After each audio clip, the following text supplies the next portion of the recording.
लो भी स्टूडेंट्स अज अपनी जी डिस्कशन है वो मार्जिनल प्रोडक्टिविटी थ्योरी के उपर होएगी जिसनों असी सीमांत उत्पादकता दा सिद्धांत बोलते हैं। इस थ्योरी ਨੂੰ सब तो पहला जर्मन इकोनॉमिस्ट T.H. थूनन ने 1826 यानी कि 1826 ਦੇ ਵਿੱਚ ਪ੍ਰਪਾਉਂਡ ਕੀਤਾ ਸੀ और उस तो बाद ਜਿਹੜੀ थ्योरी है वो फर्दर डिवेलप की गई ऑस्ट्रेलियन इकोनॉमिस्ट ਕਾਰਲ ਮੈਂਜਰ ਤੇ ਬੂਮ ਬਾਵਰਿਕ। ਉਸ ਤੋਂ ਬਾਅਦ ਫ੍ਰੈਂਚ ਇਕੋਨੋਮਿਸਟ ਵਾਲਰਸ, ਇੰਗਲਿਸ਼ ਇਕੋਨੋਮਿਸਟ ਵਿਕਸਟੀਡ ਤੇ ਐਜਵਰਥ, ਅਮਰੀਕਨ ਇਕੋਨੋਮਿਸਟ ਕਲਾਰਕ। ਸੋ ਜਿਹੜੀ ਇਹ ਥਿਊਰੀ ਆ ਇਹਨਾਂ ਸਭ ਨੇ ਡਿਵੈਲਪ ਕੀਤੀ। ਹੁਣ ਆਪਾਂ ਇਸ ਥਿਊਰੀ ਦਾ ਮਤਲਬ ਦੱਸਾਂਗੇ ਕਿ ਕੀ ਮਤਲਬ ਹੈਗਾ। ਤਾਂ ਸਟੂਡੈਂਟਸ ਜਿਹੜੀ ਇਹ MP ਥਿਊਰੀ ਹੈ ਮਾਰਜਨਲ ਪ੍ਰੋਡਕਟਿਵਿਟੀ ਥਿਊਰੀ ਹੈ ਇਹ ਕੀ ਬੋਲਦੀ ਹੈ? ਇਹ ਕਹਿੰਦੀ ਹੈ ਕਿ ਇਕੁਇਲਿਬ੍ਰੀਅਮ ਪੋਜੀਸ਼ਨ 'ਚ ਜਦੋਂ ਆਪਾਂ ਇਕੁਇਲਿਬ੍ਰੀਅਮ 'ਚ ਹੋਵਾਂਗੇ ਹੈ ਨਾ, in equilibrium each productive factor will be rewarded in accordance with its marginal productivity. ਮਤਲਬ ਕੀ ਹੋਊਗਾ ਕਿ ਇਕੁਇਲਿਬ੍ਰੀਅਮ ਪੋਜੀਸ਼ਨ ਦੇ ਵਿੱਚ ਜੋ ਹਰ ਇੱਕ ਫੈਕਟਰ ਆਫ ਪ੍ਰੋਡਕਸ਼ਨ ਨੂੰ ਰਿਵਾਰਡ ਮਿਲੂਗਾ, ਜਿਵੇਂ ਕਿ ਲੈਂਡ ਹੈ ਉਸਨੂੰ ਰੈਂਟ ਮਿਲੂਗਾ, ਲੇਬਰਰ ਨੂੰ ਵੇਜਸ ਮਿਲਣਗੇ। ਤਾਂ ਜਿਹੜੀ ਉਹ ਲੇਬਰਰ ਨੂੰ ਵੇਜਸ ਮਿਲਣਗੇ ਇਕੁਇਲਿਬ੍ਰੀਅਮ ਪੋਜੀਸ਼ਨ ਦੇ ਵਿੱਚ ਉਹ ਲੇਬਰਰ ਕਿੰਨੇ ਵੇਜਸ ਲੈ ਰਿਹਾ ਹੋਊਗਾ? ਉਹ ਲੇਬਰਰ ਵੇਜਸ ਲੈ ਰਿਹਾ ਹੋਊਗਾ ਜਿੰਨੀ MPP ਹੋਏਗੀ, ਜਿੰਨੀ ਉਸ ਇਕੁਇਲਿਬ੍ਰੀਅਮ ਪੋਜੀਸ਼ਨ ਤੇ MPP ਹੋਏਗੀ, ਮਾਰਜਨਲ ਫਿਜ਼ੀਕਲ ਪ੍ਰੋਡਕਟਿਵਿਟੀ ਜਾਂ MRP ਹੋਏਗੀ। ਉਹ ਉਸਦੇ ਅਕੋਰਡਿੰਗ ਆਪਣਾ ਰਿਵਾਰਡ ਲਏਗਾ। MPP ਥਿਊਰੀ ਇਹ ਚੀਜ਼ ਕਹਿੰਦੀ ਹੈ ਕਿ ਵੀ ਹਰ ਇੱਕ ਫੈਕਟਰ ਆਫ ਪ੍ਰੋਡਕਸ਼ਨ ਨੂੰ ਜੋ ਰਿਵਾਰਡ ਮਿਲਦਾ ਹੈ, ਜੋ ਆਪਣੀਆਂ ਸਰਵਿਸਿਜ਼ ਦੇ ਬਦਲੇ ਇਨਾਮ ਮਿਲਦਾ ਹੈ, ਉਹ ਇਨਾਮ MPP ਮਾਰਜਨਲ ਫਿਜ਼ੀਕਲ ਪ੍ਰੋਡਕਟਿਵਿਟੀ ਯਾਨੀ ਕਿ ਸੀਮਾਂਤ ਭੌਤਿਕ ਉਤਪਾਦਕਤਾ ਦੇ ਅਨੁਸਾਰ ਮਿਲਦਾ ਹੈ, ਠੀਕ ਹੈ, ਜਾਂ ਮਾਰਜਨਲ ਰੈਵਨਿਊ ਪ੍ਰੋਡਕਟਿਵਿਟੀ ਦੇ ਅਨੁਸਾਰ ਮਿਲੂਗਾ। ਤਾਂ ਹੁਣ ਸਟੂਡੈਂਟਸ ਤੁਹਾਨੂੰ ਇਹ ਦੱਸਾਂਗੇ ਕਿ ਇਹ MPP ਕੀ ਹੁੰਦੀ ਹੈ, MRP ਕੀ ਹੁੰਦੀ ਹੈ, ਇਹਨਾਂ ਦਾ ਸਭ ਦਾ ਜਿਹੜਾ ਸਿਸਟਮ ਹੈ ਉਹ ਤੁਹਾਨੂੰ ਸਮਝਾਉਣ ਦੀ ਕੋਸ਼ਿਸ਼ ਕਰਾਂਗੇ।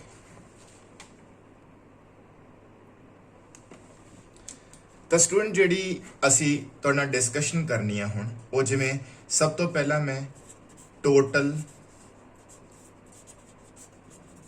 ਫਿਜ਼ੀਕਲ ਪ੍ਰੋਡਕਟ ਦੇ ਉੱਪਰ ਕਰੂੰਗਾ ਜਿਸ ਨੂੰ ਅਸੀਂ ਬੋਲਦੇ ਹਾਂ TPP ਔਰ ਇਸ ਨੂੰ ਸਿੰਪਲ ਲੈਂਗੁਏਜ 'ਚ ਟੋਟਲ ਪ੍ਰੋਡਕਟ ਵੀ ਬੋਲਿਆ ਜਾ ਸਕਦਾ ਹੈ, ਟੋਟਲ ਪ੍ਰੋਡਕਟ ਵੀ ਬੋਲਿਆ ਜਾ ਸਕਦਾ ਯਾਨੀ ਕਿ TP ਵੀ ਕਿਹਾ ਜਾ ਸਕਦਾ ਹੈ, ਠੀਕ। ਪੰਜਾਬੀ ਦੇ ਵਿੱਚ ਇਸ ਨੂੰ ਕੁੱਲ ਭੌਤਿਕ ਉਤਪਾਦਕਤਾ ਬੋਲਦੇ ਨੇ ਜਾਂ ਕੁੱਲ ਉਤਪਾਦਨ ਵੀ ਕਹਿ ਦਿੰਦੇ ਆ। ਹੁਣ ਇਹ ਕੁੱਲ ਉਤਪਾਦਨ ਕੀ ਚੀਜ਼ ਹੈ? ਕੁੱਲ ਉਤਪਾਦਨ ਬਿਲਕੁਲ ਸਿੰਪਲ, ਮੰਨ ਲਓ ਸਪੋਜ਼ ਤੁਹਾਡੇ ਕੋਲੇ ਕੁੱਲ ਜੋ ਲੇਬਰ ਲੱਗੀ ਹੋਈ ਹੈ ਉਹ ਮੰਨ ਲਓ ਉਹਦੇ 4 ਯੂਨਿਟਸ ਲੱਗੇ ਹੋਏ ਆ, ਯਾਨੀ ਕਿ 4 ਯੂਨਿਟਸ ਆਫ ਲੇਬਰ ਲੱਗੇ ਹੋਏ ਨੇ ਔਰ ਮੰਨ ਲਓ 5 ਯੂਨਿਟਸ ਆਫ ਕੈਪੀਟਲ ਲੱਗੇ ਹੋਏ ਨੇ, ਯਾਨੀ ਕਿ ਪੂੰਜੀ ਦੀਆਂ 5 ਇਕਾਈਆਂ ਲੱਗੀਆਂ ਹੋਈਆਂ ਨੇ ਔਰ ਲੇਬਰ ਦੀਆਂ 4 ਇਕਾਈਆਂ ਲੱਗੀਆਂ ਹੋਈਆਂ ਨੇ ਔਰ ਇਹਨਾਂ ਨੇ ਜੋ ਮਿਲ ਕੇ ਕੁੱਲ ਤੁਹਾਨੂੰ ਆਊਟਪੁੱਟ ਪ੍ਰੋਡਿਊਸ ਕਰਕੇ ਦੇਣੀ ਹੈ ਉਹ ਮੰਨ ਲਓ ਸਪੋਜ਼ ਹੈਗੀ ਹੈ 40 ਯੂਨਿਟਸ ਯਾਨੀ ਕਿ 40 ਇਕਾਈਆਂ। ਤਾਂ ਇਹ ਤੁਹਾਡੀ ਟੋਟਲ ਪ੍ਰੋਡਕਸ਼ਨ ਬਣ ਗਈ ਜਿਹਨੂੰ ਅਸੀਂ ਟੋਟਲ ਫਿਜ਼ੀਕਲ ਪ੍ਰੋਡਕਟ ਜਾਂ ਟੋਟਲ ਪ੍ਰੋਡਕਟ ਬੋਲ ਸਕਦੇ ਹਾਂ, ਠੀਕ ਹੈ। ਉਸ ਤੋਂ ਅੱਗੇ ਜਿਹੜਾ ਨੈਕਸਟ ਕਨਸੈਪਟ ਆਉਂਦਾ ਉਹ ਹੁੰਦਾ ਮਾਰਜਨਲ ਫਿਜ਼ੀਕਲ ਪ੍ਰੋਡਕਟ ਜਿਸ ਨੂੰ ਅਸੀਂ MPP ਬੋਲਦੇ ਹਾਂ, ਠੀਕ ਹੈ। ਤਾਂ ਸਟੂਡੈਂਟ ਜਿਹੜਾ ਮਾਰਜਨਲ ਫਿਜ਼ੀਕਲ ਪ੍ਰੋਡਕਟ ਹੈ ਜਿਸ ਨੂੰ ਅਸੀਂ MP ਯਾਨੀ ਕਿ ਮਾਰਜਨਲ ਪ੍ਰੋਡਕਟ ਵੀ ਬੋਲ ਸਕਦੇ ਹਾਂ, ਯਾਨੀ ਕਿ MP ਵੀ ਬੋਲ ਸਕਦੇ ਹਾਂ। ਤਾਂ ਜਿਹੜੀ ਹੁਣ ਅਸੀਂ MP ਤੁਹਾਨੂੰ ਨਿਕਾਲ ਕੇ ਦੇਵਾਂਗੇ ਉਹ ਲੇਬਰ ਦੀ ਹੋਊਗੀ, ਮਾਰਜਨਲ ਪ੍ਰੋਡਕਟਿਵਿਟੀ ਆਫ ਲੇਬਰ ਯਾਨੀ ਕਿ ਸੀਮਾਂਤ ਭੌਤਿਕ ਉਤਪਾਦਕਤਾ ਲੇਬਰ ਦੀ ਨਿਕਾਲਾਂਗੇ। ਇਸ ਦਾ ਕੀ ਮਤਲਬ ਹੁੰਦਾ ਇਸ ਨੂੰ ਸਮਝਣ ਦੇ ਲਈ ਇਹ ਦੇਖੋ ਸਟੂਡੈਂਟਸ, ਜਿਵੇਂ ਆ ਤੁਹਾਡੇ ਕੋਲ ਲੇਬਰ ਆ, ਠੀਕ ਹੈ, ਲੇਬਰ ਦੇ ਤੁਹਾਡੇ ਕੋਲ 10 ਯੂਨਿਟਸ ਲੱਗੇ ਹੋਏ ਨੇ ਔਰ ਜਿਹੜੀ ਕੈਪੀਟਲ ਆ ਮੰਨ ਲਓ ਫਿਕਸ ਆ, there is no change, capital ਦੇ ਵਿੱਚ ਅਸੀਂ ਕੋਈ ਚੇਂਜ ਨਹੀਂ ਕਰ ਰਹੇ, ਕੈਪੀਟਲ ਸਾਨੂੰ ਗਿਵਨ ਹੈ, ਫਿਕਸ ਆ ਉਹ, ਠੀਕ ਹੈ। ਲੇਬਰ ਦੇ 10 ਯੂਨਿਟਸ ਲੱਗੇ ਸੀ, given the amount of capital ਤੇ ਲੇਬਰ ਦੇ 10 ਯੂਨਿਟ ਨਾਲ ਜਿਹੜੀ ਟੋਟਲ ਪ੍ਰੋਡਕਸ਼ਨ ਆ ਰਹੀ ਸੀ ਉਹ ਸਪੋਜ਼ 100 ਯੂਨਿਟਸ ਆ ਰਹੀ ਸੀ। ਠੀਕ ਹੈ ਜੀ, 100 ਯੂਨਿਟਸ ਅਸੀਂ ਪ੍ਰੋਡਿਊਸ ਕਰ ਰਹੇ ਸੀ। ਹੁਣ ਅਸੀਂ ਇੱਕ ਐਕਸਟਰਾ ਲੇਬਰਰ ਲਗਾਇਆ। ਠੀਕ ਹੈ, ਯਾਨੀ ਕਿ ਲੇਬਰ ਐਕਸਟਰਾ ਲਗਾਉਣ ਦੇ ਨਾਲ, ਇੱਕ ਲੇਬਰ ਐਕਸਟਰਾ ਲਗਾਉਣ ਦੇ ਨਾਲ 10 ਤੋਂ 11 ਹੋ ਗਏ, ਔਰ ਜਿਹੜੀ ਟੋਟਲ ਪ੍ਰੋਡਕਟ ਹੈ ਉਹ ਕਿੱਥੇ ਪਹੁੰਚ ਗਈ? ਮੰਨ ਲਓ ਸਪੋਜ਼ ਉਹ 109 ਯੂਨਿਟਸ ਤੇ ਪਹੁੰਚ ਗਈ। ਠੀਕ, ਤਾਂ ਹੁਣ ਤੁਸੀਂ ਜਦੋਂ ਇੱਕ ਹੀ ਯੂਨਿਟ ਐਕਸਟਰਾ ਲਗਾਇਆ ਲੇਬਰ ਦਾ, ਯਾਨੀ ਕਿ ਲੇਬਰ ਜੋ ਤੁਸੀਂ ਇੱਕ ਇਕਾਈ ਦੀ ਚੇਂਜ ਕੀਤੀ, ਉਸ ਦੀ ਵਜ੍ਹਾ ਕਰਕੇ ਜੋ ਤੁਹਾਡੀ ਟੋਟਲ ਪ੍ਰੋਡਕਸ਼ਨ ਹੈ ਉਸ ਦੇ ਵਿੱਚ ਕਿੰਨੇ ਦੀ ਚੇਂਜ ਆਈ ਹੈ? 10 ਯੂਨਿਟ ਦੀ ਚੇਂਜ ਆਈ ਹੈ, ਸੌਰੀ 9 ਯੂਨਿਟਸ ਦੀ ਚੇਂਜ ਆਈ ਹੈ। 9 ਯੂਨਿਟਸ, ਕਿਉਂਕਿ 100 ਤੋਂ 109 ਹੋ ਗਏ ਤਾਂ 9 ਯੂਨਿਟਸ ਦੀ ਚੇਂਜ ਆਈ। ਇਹੀ ਤੁਹਾਡੀ MPP ਹੈ। ਤਾਂ ਯਾਨੀ ਕਿ MPP और MP क्या चीज है? Delta TPP over delta L।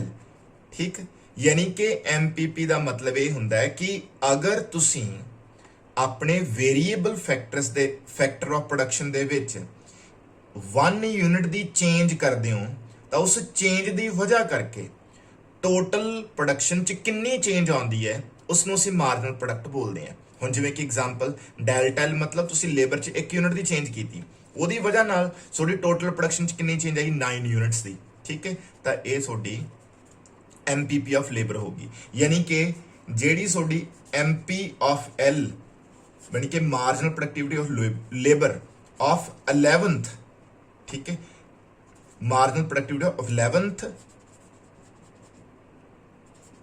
Unit of labour, इतने प्लीज ये पा लो 11th यूनिट ऑफ लेबर, यानी कि 11वां लेबरर है उन्हें कितने यूनिट कंट्रीब्यूट किए हैं? 9 यूनिट्स कंट्रीब्यूट किए हैं। ठीक है, तो स्टूडेंट्स इन दिस वे तुसी जिहड़ी अपनी मार्जिनल फिजिकल प्रोडक्ट आ वो कैलकुलेट करते हो। ठीक है, तो इस तो बाद असी जिहड़े होर कॉन्सैप्ट ने उन्होंने एक टेबल के फॉर्म च तुहानूं समझाने।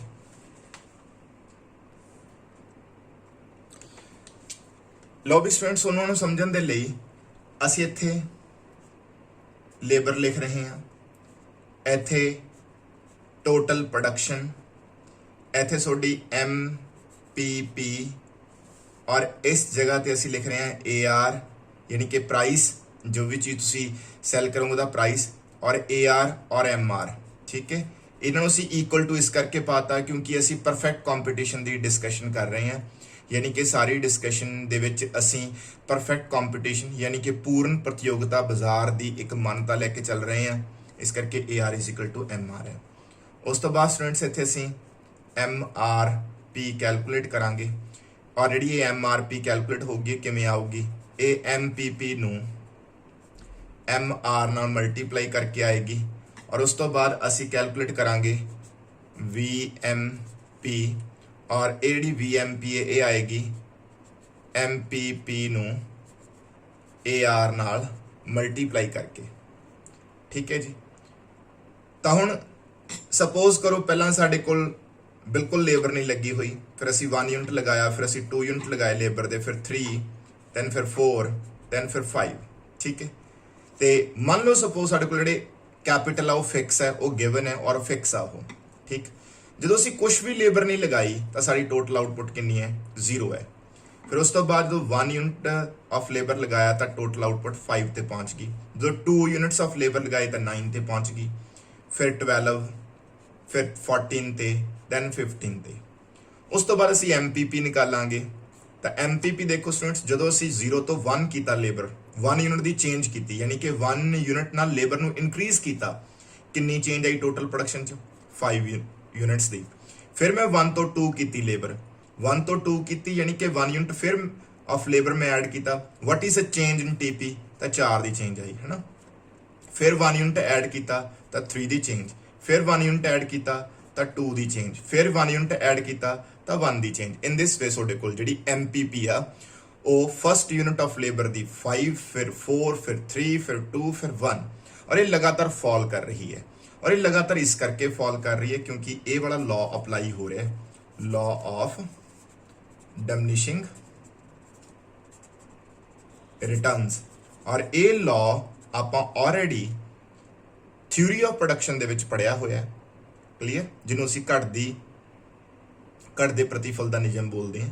ਠੀਕ ਹੈ ਸਟੂਡੈਂਟਸ, ਹੁਣ ਦੇਖੋ ਵੀ ਹੁਣ ਸਟੂਡੈਂਟਸ ਤੁਹਾਡੇ ਕੋਲੇ AR ਤੇ MR, ਠੀਕ ਹੈ, ਮੈਂ AR ਤੇ MR ਦੀ ਜਿਹੜੀ ਵੈਲਿਊ ਹੈ ਉਹ 10 ਅਜ਼ਿਊਮ ਕਰ ਰਹੇ ਹਾਂ ਸਟਾਰਟਿੰਗ ਤੇ, ਠੀਕ ਹੈ, 10 ਲੈ ਕੇ ਚੱਲ ਰਹੇ ਹਾਂ, 10 ਠੀਕ ਹੈ ਜੀ। ਤਾਂ ਹੁਣ ਆਪਾਂ MRP ਕੈਲਕੂਲੇਟ ਕਰੀਏ ਸਟੂਡੈਂਟਸ, ਠੀਕ ਹੈ। ਤਾਂ MRP ਕੈਲਕੂਲੇਟ ਕਰਨੀ ਆਸਾਨ ਹੈ। ਤਾਂ MRP ਦੇਖੋ MPP ਇੰਟੂ MR, ਤਾਂ ਤੁਹਾਡੀ MPP ਦੀ ਵੈਲਿਊ ਕਿੰਨੀ ਹੈ 5 ਇੰਟੂ 10 ਕਿੰਨਾ ਹੋ ਗਿਆ ਜੀ 50, ਠੀਕ ਹੈ। ਫਿਰ ਕਿੰਨਾ ਹੋ ਗਿਆ ਵੀ 40, ਦੈਨ 30 ਹੋ ਗਿਆ, ਦੈਨ 20, ਦੈਨ ਆਪਣੇ ਕੋਲ 10 ਆ ਗਿਆ, ਠੀਕ ਹੈ। ਸਿਮਿਲਰਲੀ ਹੁਣ ਤੁਸੀਂ ਆਪਣੀ VMP ਨਿਕਾਲ ਲਓ। VMP ਚ ਆਪਾਂ MPP ਨੂੰ AR ਨਾਲ ਮਲਟੀਪਲਾਈ ਕਰਨਾ ਹੈ, ਕਿਉਂਕਿ ਅਸੀਂ ਪਰਫੈਕਟ ਕੰਪੀਟੀਸ਼ਨ ਦੀ ਡਿਸਕਸ਼ਨ ਕਰ ਰਹੇ ਹਾਂ, ਇਸ ਕਰਕੇ AR ਤੇ MR ਚ ਕੋਈ ਡਿਫਰੈਂਸ ਨਹੀਂ ਹੈਗਾ, ਇਸ ਕਰਕੇ VMP ਤੇ MRP ਚ ਵੀ ਕੋਈ ਫਰਕ ਨਹੀਂ ਆਊਗਾ, ਵੈਲਿਊ ਸੇਮ ਆਉਣਗੀਆਂ 50, 40, 30, 20 ਤੇ 10। ਔਰ ਜਦੋਂ ਜ਼ੀਰੋ ਲੇਬਰ ਹੈ ਉਹਦੇ ਸਾਹਮਣੇ ਡੈਸ਼ ਲਗਾ ਦਿਓ, ਠੀਕ ਹੈ। ਤਾਂ ਇਹ ਸਟੂਡੈਂਟਸ ਤੁਹਾਨੂੰ ਪਤਾ ਚੱਲ ਗਿਆ ਹੋਊਗਾ ਕਿ ਕਿਵੇਂ ਆਪਾਂ MRP ਤੇ VMP ਨਿਕਾਲੀ ਹੈਗੀ ਹੈ, ਓਕੇ।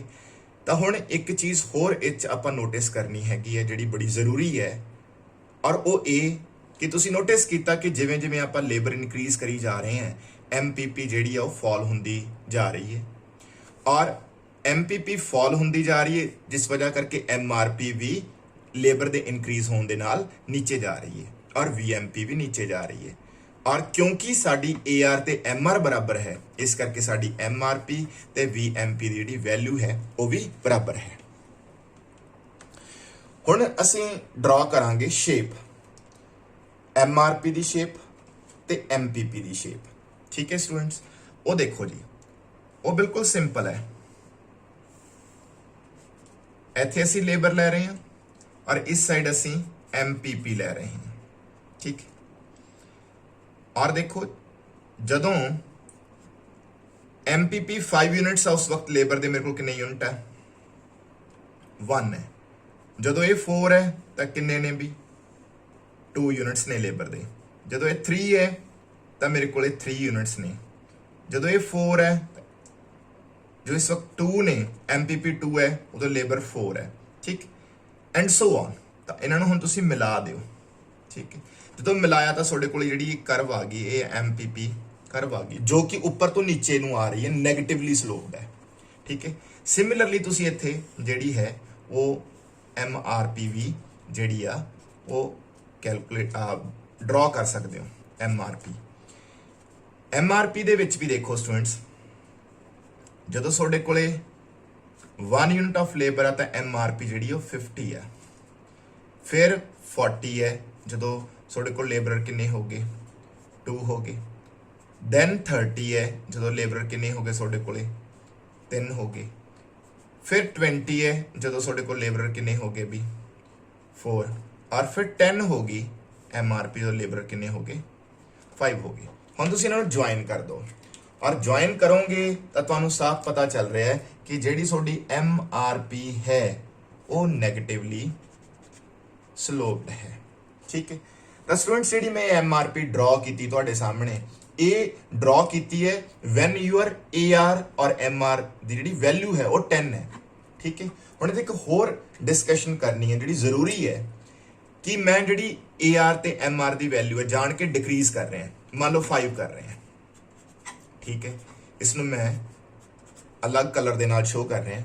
ਜਦੋਂ ਮੈਂ AR ਤੇ MR ਦੀ ਵੈਲਿਊ 5 ਕਰਤੀ ਤਾਂ ਤੁਸੀਂ ਨੋਟਿਸ ਕਰੋ ਕਿ ਤੁਹਾਡੀ MRP ਕਿਸ ਤਰ੍ਹਾਂ ਚੇਂਜ ਹੋ ਰਹੀ ਹੈ, ਠੀਕ ਹੈ। ਤਾਂ ਜਿਹੜੀ MRP ਸਟੂਡੈਂਟਸ ਉਹ ਹੈਗੀ 25, ਫਿਰ 20 ਆ ਜਾਊਗੀ, ਫਿਰ 15, ਔਰ ਫਿਰ ਤੁਹਾਡੇ ਕੋਲ 10 ਆ ਜਾਊਗੀ, ਫਿਰ 5 ਆ ਜਾਊਗੀ। ਸਿਮਿਲਰਲੀ ਤੁਹਾਡੀ ਜਿਹੜੀ VMP ਹੈ ਉਹ ਵੀ 25, ਦੈਨ 20, ਦੈਨ 15, ਦੈਨ 10, ਦੈਨ 5। ਤੁਸੀਂ ਮੋਸਟ ਇੰਪੋਰਟੈਂਟ ਚੀਜ਼ ਕਿਆ ਨੋਟਿਸ ਕੀਤੀ ਕਿ ਤੁਹਾਡੀ ਅਗਰ AR ਫਾਲ ਕਰਦੀ ਹੈ, ਯਾਨੀ ਕਿ AR ਜਾਂ MR ਫਾਲ ਕਰਦਾ ਹੈ, ਤਾਂ ਤੁਹਾਡੀ MRP ਹੈ ਜਿਹੜੀ ਉਹ ਵੀ ਸ਼ਿਫਟ ਕਰੇਗੀ। ਉਹ ਤੁਹਾਨੂੰ ਮੈਂ ਇੱਥੇ ਸਮਝਾਉਣ ਦੀ ਕੋਸ਼ਿਸ਼ ਕਰੂੰਗਾ। ਆ ਦੇਖੋ ਵੀ ਸਟੂਡੈਂਟਸ, ਆ ਤੁਹਾਡੀ ਲੇਬਰ ਹੈ ਔਰ ਇਸ ਸਾਈਡ ਤੁਹਾਡੀ MRP ਹੈ। ਜਦੋਂ ਤੁਹਾਡਾ ਪ੍ਰਾਈਸ, ਠੀਕ ਹੈ, 10 है, जो प्राइस 10 है उसमें मैं ब्लैक कलर ना लगा रहे हैं, जो प्राइस 10 है उस वक्त थोड़ी जी MRP है वो ए वाली है, ठीक है। व्हेन प्राइस इज 10, ठीक। जो प्राइस 5 हो गया है ना, आ देखो 5 हो गया यानी कि प्राइस फॉल कर गया, उस वक्त ਤੁਹਾਡੀ जी MRP है ना वो नीचे ਨੂੰ शिफ्ट कर गई, नीचे वाल आ गई, आ ਤੁਹਾਡੀ MRP है जो प्राइस कितना है 5। तो इतने इंपॉर्टेंट ऑब्जरवेशन स्टूडेंट्स तुसीं नोटिस कर ली होनी है कि जदों MR यानी कि AR और MR क्योंकि सेम रहणगे, परफेक्ट कंपटीशन है, जो ये फॉल करता ना MRP नीचे आएगी, जो AR ते MR इनक्रीज करनगे MRP ऊपर ਨੂੰ जाएगी। ये एक इंपॉर्टेंट ऑब्जरवेशन है स्टूडेंट्स जी तुसीं नोटिस करनी है, ओके। लो भी स्टूडेंट्स आपां डिस्कशन की MRP मार्जिनल रेवन्यू प्रोडक्टिविटी बारे डिस्कस किया। हुण इंपॉर्टेंट चीज़ ये है स्टूडेंट्स कि कोई भी फर्म है वो किसी भी फैक्टर ऑफ प्रोडक्शन नूं तां ही डिमांड करती है जे वो फैक्टर ऑफ प्रोडक्शन उन्होंने कुछ कमा के देगा। कोई भी factor of production for example अपने को आपां लेबर की गल करते हैं, ठीक है। तो हुण लेबर जिहड़ा हैगा, लेबर जो है वो उसनूं किस कोई भी फर्म तां ही डिमांड करूगी जे वो लेबर अपने मालिक नूं कुछ कमा के देके जाऊगा, ठीक है। और लेबर की जो कमाई है उन्होंने असीं किस नाल कैलकुलेट कर रहे हैं, MRP दे नाल, ठीक है। यानी कि लेबर जो अपने मालिक नूं कमा के देगा, मान लो सपोज लेबर ने 10 यूनिट्स प्रोड्यूस किए स्टूडेंट्स, ठीक है, और एक यूनिट का प्राइस 2 रुपीज़ है, ठीक है, ₹2 है। तो इट मीनस उस फिर वर्कर ने मान लो वो कोई भी वर्कर है उन्हें 10 यूनिट प्रोड्यूस किए, ₹2 के हिसाब नाल उन्हां दा रेट हैगा, प्राइस है। इट मीनस उस बंदे ने फिर 20 रुपीज़ का काम किया अपने मालिक वास्ते, ठीक है। तो जिहड़ा वो मालिक है, जिहड़ी वो फर्म है, वो उस वर्कर नूं तां ही काम दे रही है क्योंकि वो उसनूं इन दिस वे कमा के दे रहा है, ठीक है। यानी कि वेरी सिंपल लैंग्वेज जेडी सोडी MRP कर्व आ ना ओही सोडी डिमांड कर्व हुंदी है। डिमांड कर्व किस चीज दी, demand curve of factors of production, यानी कि फैक्टर ऑफ प्रोडक्शन की जो डिमांड कर्व है वो किहड़ी हुंदी है, वो MRP कर्व हुंदी है। यानी कि MRP कर्व डिमांड कर्व हुंदी है factors of production the, okay. तो हुण तुहानूं सब नूं ये भी पता है कि असी जो डिस्कशन करांगे सारी है ना भी अगे कि कोई भी जिहड़ा लेबर है उन्होंने जो फर्म डिमांड करूगी तो उन्होंने एक वेजस भी दऊगी, वो वेजस किवें तय होणगे। साडा मेन मकसद ये है कि किसी भी फैक्टर ऑफ प्रोडक्शन नूं जो रिवॉर्ड मिलता है ना, असी बोलिया कि वो मार्जिनल प्रोडक्टिविटी के अकॉर्डिंग मिलता है, तो असी वो समझाउणा है तुहानूं भी वो किवें डिसाइड हुंदा है ना। उस दे लई साडे कोले जिहड़ी डिस्कशन होगी हुण वो 2 हिस्सों च बन जूगी, एक इंडस्ट्री और एक दूसरा मोस्ट इंपॉर्टेंट पॉइंट फर्म, ठीक है। इंडस्ट्री ग्रुप ऑफ फर्म्स नूं बोलते हैं। इंडस्ट्री इत्थे एक इंपॉर्टेंट काम करेगी। इंडस्ट्री जो करेगी वो फैक्टर प्राइसिंग का काम करेगी। फैक्टर प्राइसिंग, फैक्टर प्राइसिंग का मतलब ये हुंदा है कि इंडस्ट्री तो सानू पता चलूगा कि किसी भी फैक्टर ऑफ प्रोडक्शन नू जो प्राइस मिलना है वो कितना मिलना है, वो industry will decide. Industry will decide the price what a factor of production will get, ठीक है।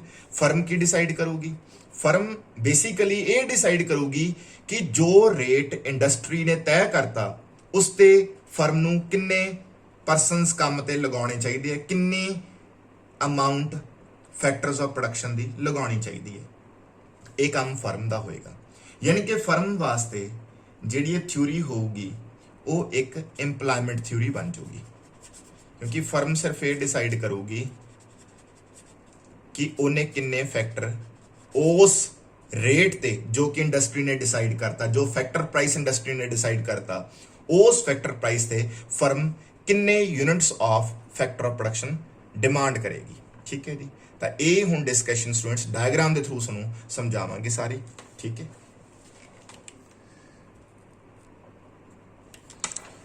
ਲਓ ਵੀ ਸਟੂडेंट्स ਸਭ ਤੋਂ ਪਹਿਲਾਂ ਆਪਾਂ ਇੰਡਸਟਰੀ ਦਾ ਵਿਊ ਪੁਆਇੰਟ ਡਿਸਕਸ ਕਰਾਂਗੇ ਕਿ ਇੰਡਸਟਰੀ ਕਿਵੇਂ ਡਿਸਾਈਡ ਕਰੂਗੀ factors of production the price. ਤਾਂ ਉਹਦੇ ਲਈ ਜ਼ਰੂਰੀ ਹੈ ਸਾਨੂੰ ਸਭ ਤੋਂ ਪਹਿਲਾਂ ਇਹ ਪਤਾ ਚੱਲੇ ਕਿ ਇੰਡਸਟਰੀ ਜਦੋਂ ਪ੍ਰਾਈਸ ਡਿਸਾਈਡ ਕਰੂਗੀ ਉਹਦੇ ਲਈ ਸਾਨੂੰ ਦੋ ਚੀਜ਼ਾਂ ਚਾਹੀਦੀਆਂ ਨੇ, ਇੱਕ ਤਾਂ demand curve of factor of production ਔਰ ਇੱਕ ਚਾਹੀਦੀ ਹੈ ਉਹਦੀ ਸਪਲਾਈ ਕਰਵ। ਅਸੀਂ ਫਿਰ ਹੀ ਡਿਸਾਈਡ ਕਰ ਪਾਵਾਂਗੇ ਕਿਉਂਕਿ ਇੰਡਸਟਰੀ ਨੇ ਡਿਮਾਂਡ ਤੇ ਸਪਲਾਈ ਦੇ ਅਕੋਰਡਿੰਗ ਹੀ ਡਿਸਾਈਡ ਕਰਨਾ ਹੈ ਪ੍ਰਾਈਸ ਆਫ ਫੈਕਟਰ। ਔਰ ਹੁਣ ਸਭ ਤੋਂ ਪਹਿਲਾਂ ਜਿਹੜੀ ਇੰਡਸਟਰੀ ਹੈ ਉਹ ਕਿਵੇਂ ਡਿਮਾਂਡ ਕਰਵ ਉਹਦਾ ਪਤਾ ਚੱਲੂਗਾ ਉਹ ਮੈਂ ਦੱਸੂਗਾ। ਇੱਥੇ ਅਸੀਂ ਇੰਡਸਟਰੀ ਵਰਡ ਲਿਖ ਲੈਂਦੇ ਹਾਂ ਜੀ, ਠੀਕ ਹੈ। ਇੱਥੇ ਅਸੀਂ ਫਰਮ ਲਿਖਾਂਗੇ ਜੀ, ਠੀਕ। ਇਸ ਸਾਈਡ ਅਸੀਂ ਇੱਕ ਡਾਇਗਰਾਮ ਡਰਾ ਕਰ ਰਹੇ ਹਾਂ ਔਰ ਇਸ ਡਾਇਗਰਾਮ ਤੋਂ ਫਿਰ ਅਸੀਂ ਡੈਰੀਵੇਸ਼ਨ ਕਰਾਂਗੇ ਇੰਡਸਟਰੀ ਦੀ ਡਿਮਾਂਡ ਕਰਵ ਦੀ, ਠੀਕ ਹੈ।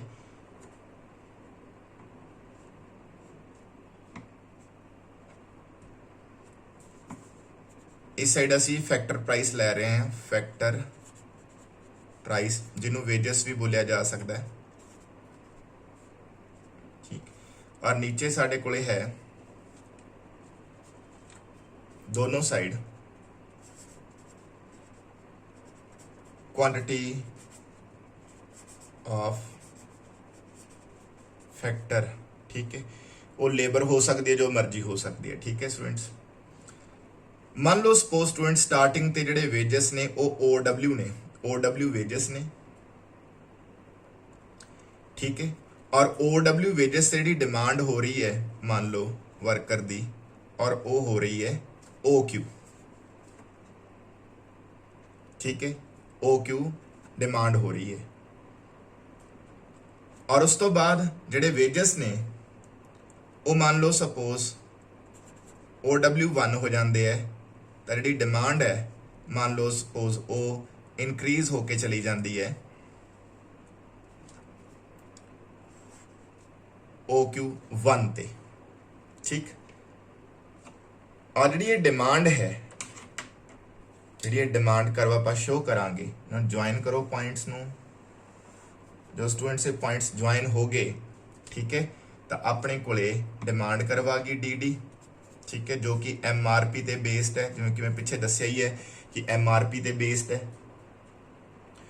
हुण एक इंपॉर्टेंट गल स्टूडेंट्स इत्थे नोटिस करनी आ और वो ये कि असी इसे ही MRP तो जिहड़ियां फर्म्स होणगियां, बहुत सारियां फर्म्स होणगियां इंडस्ट्री च, इन्हां दे बेसिस ते ही असी इंडस्ट्री की डिमांड करो जिहड़ी डिसाइड करनी है। और उहदे लई क्या करो कि जिवें स्टार्टिंग ते वेजेस किन्ने सी OW सी, है ना, तो उन्हां नूं तुसीं इत्थे इस तरह लै जाओ, ठीक। OW वेजेस, ठीक है। और उस ते डिमांड किन्नी हो रही सी OQ1 इत्थे लिख दो, सॉरी OQ हो रही सी,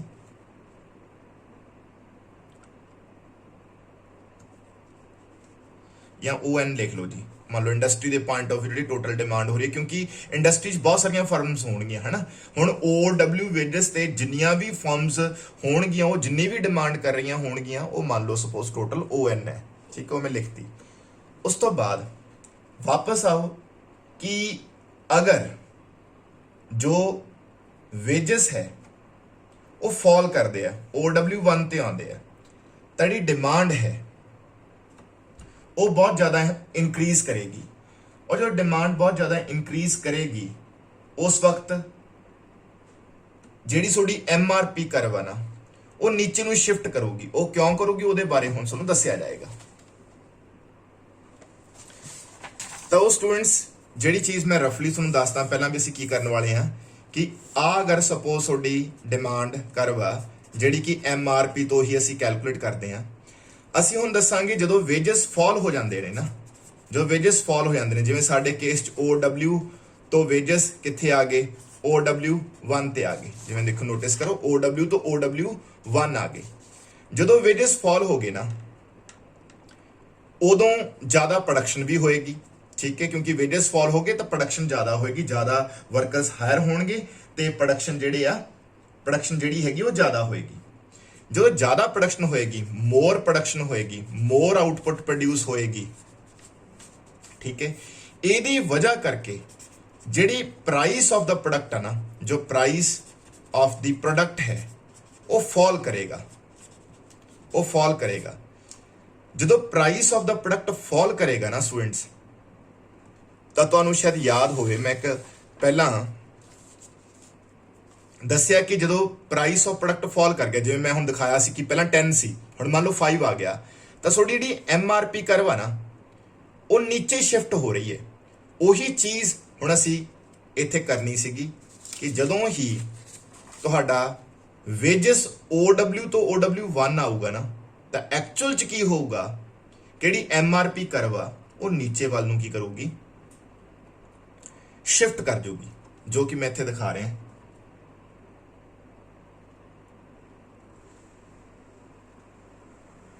लो भी स्टूडेंट्स ये शिफ्ट कर गई, ठीक है, जो थोड़ी MRP कर्व नीचे वालों शिफ्ट कर गई, ठीक, तो हुण OW1 वेजेस ते जिहड़ी डिमांड है वो OQ1 नहीं रहेगी, वो बहुत जल्दी ही जिहड़ी कि न्यू MRP कर्व बनेगी, क्योंकि एकदम जो प्रोडक्शन बढ़ेगी, प्राइसेस फॉल होणगे, तो OW1 ते ये वाली डिमांड टिक नहीं पाएगी। एक्चुअल जिहड़ी वर्कर की डिमांड आएगी ना वो W1 ते वो न्यू MRP के अकॉर्डिंग डिसाइड होगी, जिहड़ी कि इत्थे बनेगी, यानी कि OQ2, ठीक। तो हुण अगर तुसी नोटिस करो तो जिहड़ी डिमांड कर्व बनेगी ना फैक्टर दी, वो आ बनेगी हुण ये वाली OW वेजेस से नो डाउट OQ है, OW1 वेजेस से OQ1 नहीं है, OQ2 है। इट मीनस इथों तुसी आ वाली आ डिमांड बनेगी, ठीक है जी। ये जिहड़ी डिमांड कर्व है इन्हां दा तुसी जो समेशन करोगे you will get industries demand curve.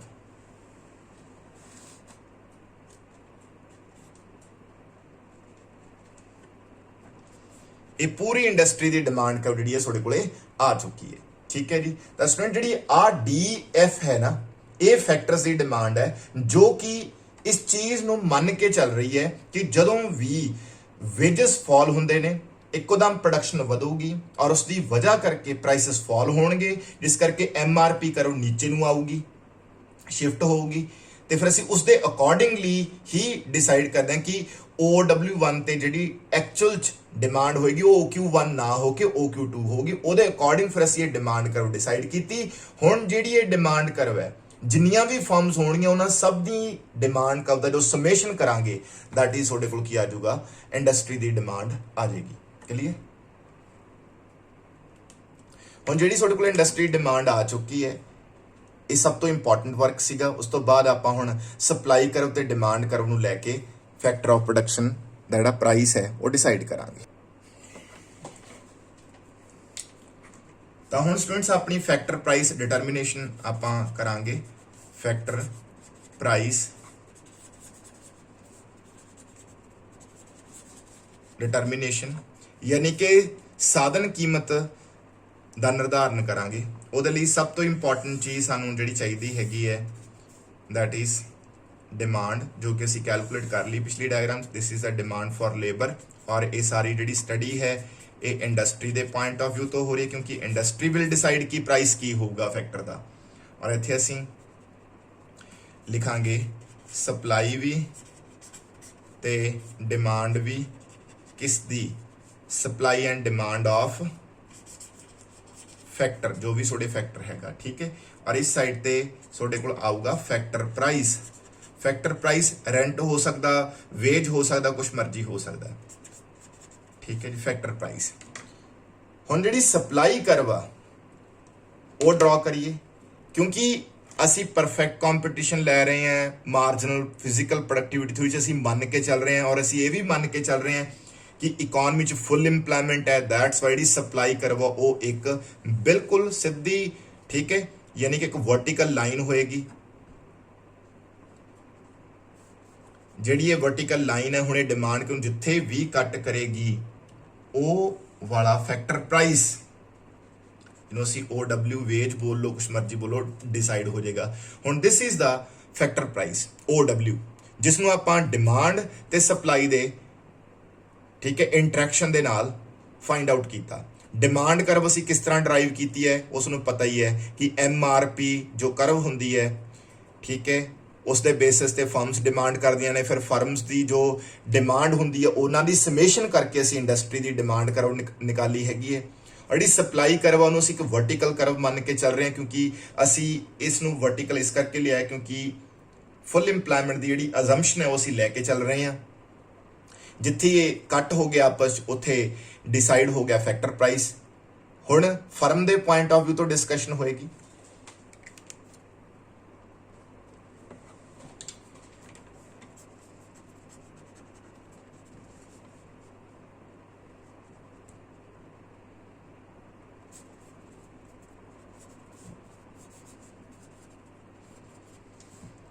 तो स्टूडेंट जो फर्म का पक्ष है वो क्या करना है, तुसीं इत्थे इंडस्ट्री जो असीं कैलकुलेट किया है वो देख लो। इत्थे आपां इंडस्ट्री लिखांगे, इत्थे बिल्कुल उहदे सामने इत्थे फर्म आ जाएगी और this is firm, this is industry. इत्थे अपने कोले फैक्टर प्राइस है, ठीक है, और इत्थे साडे कोले यूनिट्स हैगे ने, यूनिट्स ऑफ फैक्टर, ठीक है जी, ओके। और इस साइड भी साढ़े को इतने भी फैक्टर प्राइस आएगा और आ थोड़ी डिमांड सी, ठीक, और this is the supply of L मीनस labour, क्योंकि तुसी किसी भी फैक्टर ऑफ प्रोडक्शन की एग्जाम्पल लेके चल सकते हो। मैं लेबर लेके चल रहे हैं और मान लो आ वेजेस डिसाइड हो गए, ठीक है जी, OW। हुण जेडे ये वेजेस इंडस्ट्री ने डिसाइड किए ने, डिटरमाइन किए ने सप्लाई ते डिमांड दे इंटरैक्शन दे नाल, इन्हां वेजेस नूं फर्म असैप्ट कर लूगी। फर्म ने हुणे वेजेस असैप्ट कर ले, ठीक है जी, ये वेजेस असैप्ट कर ले तो आ लो जी ये वेज लाइन होगी, है ना, जिन्हों तुसीं AW एवरेज वेज और मार्जिनल वेज भी बोल सकते हो। और इहदे लई एक आ वर्ड भी यूज हो सकता है, दैट इज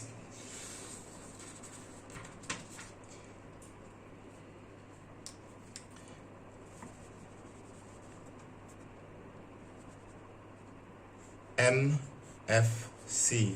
इसनों असी मार्जिनल फैक्टर कॉस्ट भी बोल सकते हैं। जिवें असीं मार्जिनल वेज ते एवरेज वेज की गल की ना, उवें इत्थे MFC मार्जिनल वेज भी बोलिया जा सकता। मार्जिनल फैक्टर कॉस्ट और मार्जिनल वेज एक ही गल हुंदी है, ठीक है जी। हुण जिहड़ी फर्म आ, फर्म की जिहड़ी डिमांड हुंदी है ना, डिमांड करूगी जिहड़ी फर्म किसी भी फैक्टर की, वो MRP ते बेस्ड हुंदी है। So this is your MRP, ठीक है। और फर्म उन्नी देर तक किसी भी फैक्टर की डिमांड करती रहती है जिन्नी देर तक MRP MFC तो ज्यादा होवे। जिथे सोडा इक्विलिब्रियम किथे आएगा, फर्म कित्थों तक डिमांड करेगी जिथे MRP ते MFC जनी के सोडी मार्जिनल रेवन्यू प्रोडक्टिविटी ते मार्जिनल फैक्टर कॉस्ट आपस में बराबर नहीं हो जाती, ठीक है। आ इक्विलिब्रियम है, यानी कि फर्म अपने को OL अमाउंट तक जो लेबर है या फैक्टर्स की क्वांटिटी लगाएगी, ठीक है जी, ये इक्विलिब्रियम है। हुण उस तो बाद इनू आप एक टेबल द्वारा भी रिप्रजेंट करते हैं और वो टेबल देखो जी की है किवें हुंदा है। हुण तुहानूं सब नूं पता लग गया आ तुहाडे कोल जिहड़े हैगे ने लेबर ने, ठीक है जी। और आ तुहाडे कोल जिहड़ा वेज है जिन्हों असीं MFC मार्जिनल फैक्टर कॉस्ट है जिहड़ी डिसाइड की हुई है ना, वो लै लो। आ MRP हैगी जो भी तुसी फैक्टर लगाओगे वो MRP मार्जिनल रेवन्यू प्रोडक्टिविटी, ठीक है। आ लेबर ने 1 2 3 4 ते 5 जिहड़ी सोडी MFC है मार्जिनल फैक्टर कॉस्ट है, सपोज करो वो जिहड़ी हैगी है 10 है, 10 10 10 10 ते 10। जिहड़ी सोडी मार्जिनल रेवन्यू प्रोडक्टिविटी है, सपोज वो जिहड़ी वैल्यू हैगी वो आ जी, ठीक है। मान लो सपोज 40 है, ठीक है। या आप इस तरह करते हैं स्टूडेंट्स, इनू ना इनू मैं 20 लै रहा, ठीक है, 20 20 20 ते 20, ठीक है। और जी MRP है वो असी लै रहे हैं 50, उस तो बाद आएगी 40, then 30, then 20, then 10। फर्म किस हद तक लेबरर ਨੂੰ अपॉइंट करेगी? जिवें फर्स्ट लेबरर है वो लैके कितना जाएगा 20 रुपीज़, पर वो कॉन्ट्रीब्यूट किन्ने करके दे रहा है 50 रुपीज़ की वो कॉन्ट्रीब्यूशन दे रहा है, लैके किन्ने जा रहा है 20। इट मीनस जो फर्म्स, इत्थे मैं लिखूंगा फर्म्स सरप्लस, जो फर्म्स ਨੂੰ सरप्लस मिल रहा है, ठीक है, ऐसे 30 का सरप्लस मिल रहा है। फर्म की की कोशिश है कि उन्हें सरप्लस ਨੂੰ मैक्सीमाइज करना है, इस करके वो अगले लेबरर ਨੂੰ भी हायर करने की कोशिश करोगी, और वो ਉਹਨੂੰ किन्ने दे रहा है 40 रुपीज़ की कमाई करके दे रहा है सेकंड लेबरर, लेके किन्ने जाएगा 20। इट मीनस उन्हें भी सुनो 20 का सरप्लस दिता, नैक्सट ने भी सुनो 10 का सरप्लस दिता, फोर्थ ने दिस नो सरप्लस, फिफ्थ तो सुनो 10 का लॉस हो रहा है, ठीक है। तो हुण जिहड़ा फर्स्ट लेबरर है, इत्थे लिखो फर्स्ट लेबरर है ना, ये सेकंड, ये थर्ड, ये फोर्थ और ये फिफ्थ, तुसी इक्विलिब्रियम च कित्थे होंगे, कदों तक तुसी लेबरर ਨੂੰ इंप्लॉय करोगे, जिन्नी देर तक MFC MRP दे इक्वल नहीं हो जाती, ठीक। क्योंकि देखो सोडा टोटल जिहड़ा हैगा सरप्लस वो इत्थे मैक्सिमम हो रहा है, क्योंकि फर्स्ट तो 30, दूजी तो 20, इट मीनस इत्थे टोटल कितना हो गया 50 हो गया, इत्थे टोटल कितना हो गया 60 और इत्थे 60। जेकर तुसी फिफ्थ लेबरर ਨੂੰ भी लगाओगे तो सोडा जिहड़ा सरप्लस है 60 तो रिड्यूस होकर 50 ते आ जाऊगा, क्योंकि ये -10 जो ये ऐड करांगे ये चीज़ हो जूगी, ठीक। तो हुण जिहड़ा सोडा मैक्सीमम सरप्लस है, जो फर्म का प्रॉफिट कह लो या सरप्लस कह लो, वो फोर्थ लेबर ते मैक्सिमम हो रहा है, जिथे सोडी MFC ते MRP आपस च इक्वल है। तो हुण रिजल्ट की स्टूडेंट्स निकलिया, रिजल्ट ये निकलिया कि एज लॉन्ग एज जिन्नी देर तक MRP ग्रेटर देन होएगी MFC तो लेबर वधदी जाएगी, यानी कि फर्म लेबर की डिमांड करती जाएगी, कित्थे स्टॉप करेगी, stop where MRP is equal to MFC, उथे स्टॉप करेगी। क्योंकि जदों एक पॉइंट आ गया MRP is equal to MFC होगी तो ओदा उस टाइम तक जो सरप्लस है वो मैक्सिमम होगा। डन जी। हम देखो जिहड़ा आला फेज लाओ तुसी, अगर मान लो सपोज इत्थे लेबर की जिहड़ी क्वांटिटी है मान लो वो L0 है, ठीक है, इत्थे हुण MRP ज़्यादा है तो जी थोड़ी MFC घट है, MRP ग्रेटर देन है MFC तो, जिस करके लेबर बढ़ेगी और उन्नी देर तक बढ़ती जाएगी जिन्नी देर तक इक्वल नहीं होंगे, ठीक है जी।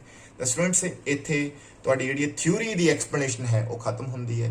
तो इंडस्ट्री ने की डिसाइड किया, इंडस्ट्री ने फैक्टर का प्राइस डिसाइड किया, और फर्म ने की डिसाइड किया, जिहड़ा प्राइस इंडस्ट्री ने फिक्स करता उसते किन्ने यूनिट अपॉइंट करने ने, इंप्लॉय करने ने, वो फर्म ने डिसाइड की, ठीक है जी। तो स्टूडेंट्स इस थ्योरी ਨੂੰ ਜਦੋਂ ਅਸੀਂ डिस्कस ਕੀਤਾ ਤਾਂ ਦੀਆਂ ਅਸੀਂ ਕੁਝ ਅਜ਼ੰਪਸ਼ਨਸ ਲੈ ਕੇ ਚੱਲੇ, ਤਾਂ ਉਹ ਅਜ਼ੰਪਸ਼ਨਸ ਤੁਹਾਨੂੰ ਦੱਸਦੇ ਜਾਣ ਕੀ ਨੇ। ਤਾਂ assumptions of MP marginal productivity theory, ਤਾਂ ਸਭ ਤੋਂ ਪਹਿਲੀ ਅਜ਼ੰਪਸ਼ਨ ਜਿਹੜੀ ਹੈਗੀ ਆ ਅਸੀਂ ਇਹ ਲੈ ਕੇ ਚੱਲੇ ਕਿ परफेक्ट कॉम्पीटिशन दी, परफेक्ट कॉम्पीटिशन, ठीक। दो तरह की मार्केट है साडे कोले, एक प्रोडक्ट मार्केट है और एक है फैक्टर मार्केट। असी दोनों ही मार्केट दे विच परफेक्ट कॉम्पीटिशन अज्यूम करके चल रहे हैं, प्रोडक्ट मार्केट च भी फैक्टर मार्केट च भी। तो इसे वजह करके जो असी प्रोडक्ट मार्क जो AR MR की इक्वैलिटी की गल कर रहे सी, तो वो इस वजह, इस अजम्पशन की वजह करके ही ये लै रहे सी। और जो असी फैक्टर मार्केट की गल की है ना, तो फैक्टर मार्केट भी असी परफेक्ट कॉम्पीटिशन लैके चल रहे हैं। इसे वजह करके ये पता चलिया कि जो प्राइस है फैक्टर प्राइस वो किन्ने डिसाइड किया, इंडस्ट्री ने डिसाइड किया, फर्म ने उन्होंने स्वीकार किया, तो फर्म ने उस डिसाइड किते हुए प्राइस ते अपनी ये डिसीजन लिया कि उन्होंने किन्ने यूनिट चाहिए ने फैक्टर ऑफ प्रोडक्शन दे, ठीक है, अपने प्रॉफिट के हिसाब नाल। और ਅਸੀਂ ਇਹ ਵੀ ਮੰਨ ਕੇ ਚੱਲ ਰਹੇ ਹਾਂ ਸਟੂਡੈਂਟਸ ਕਿ ਜਿੰਨੇ ਵੀ ਅਸੀਂ ਫੈਕਟਰਸ ਆਫ ਪ੍ਰੋਡਕਸ਼ਨ ਲੈ ਕੇ ਚੱਲਦੇ ਹਾਂ ਹਨਾ, ਜਿਵੇਂ ਲੇਬਰ ਦੀ ਗੱਲ ਕਰ ਲਓ, ਉਹ ਹੋਮੋਜੀਨੀਅਸ ਹੁੰਦੇ ਨੇ, ਠੀਕ ਹੈ, ਹੋਮੋਜੀਨੀਅਸ ਜਿਹੜੇ ਯੂਨਿਟਸ ਜਾਂ ਹੋਮੋਜੀਨੀਅਸ ਫੈਕਟਰਸ ਹਨਾ, ਇਹ ਚੀਜ਼ ਹੈ, ਉਹਨਾਂ ਦੇ ਸਾਰੇ ਯੂਨਿਟਸ ਹੋਮੋਜੀਨੀਅਸ ਹੋਣਗੇ। ਕਲੀਅਰ। ਔਰ ਅਸੀਂ ਇੱਕ ਅਜ਼ੰਪਸ਼ਨ ਇਹ ਲੈ ਕੇ ਚੱਲੇ ਸੀ ਕਿ ਫੁੱਲ ਇੰਪਲਾਇਮੈਂਟ ਹੈਗੀ ਹੈ, ਠੀਕ ਹੈ ਜੀ, ਫੁੱਲ ਇੰਪਲਾਇਮੈਂਟ।